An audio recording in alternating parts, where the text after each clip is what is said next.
Israeli হামলায় লেবাননে বিস্ফোরণ, দক্ষিণাঞ্চলে আবারও বাড়ছে উত্তেজনা।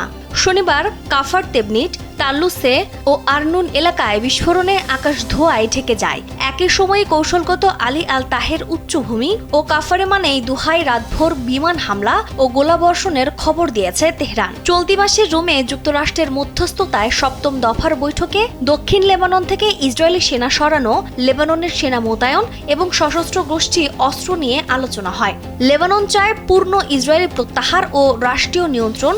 ইসরায়েল বলছে, সীমান্তের নিরাপত্তা নিশ্চিত না হলে প্রত্যাহার হবে না। হিজবুল্লাহ এই আলোচনাই প্রত্যাখ্যান করেছে। স্যান্ডেলিনা সো, রূপচর্চায় আভিজাত্য। ইসরায়েল বলছে, তাদের হামলার মূল লক্ষ্য লেবাননের সশস্ত্র গোষ্ঠীর সদস্য ও অবকাঠামো। এদিকে তাল্লুসেহে বিস্ফোরণ ও ওয়াদি সারবিনে ড্রোন হামলার খবর মিললেও এক গৃহপালককে লক্ষ্য করে হামলা চালালেও তিনি নিহত হননি। এখন পর্যন্ত হতাহত ও সম্পদের ক্ষয়ক্ষতির নির্দিষ্ট হিসাব প্রকাশ হয়নি। ফলে যুদ্ধবিরতি ও আলোচনার মাঝেও দক্ষিণ লেবাননের শান্তির বদলে হামলা বাড়ছে কেন, সেটি এখন বড় প্রশ্ন।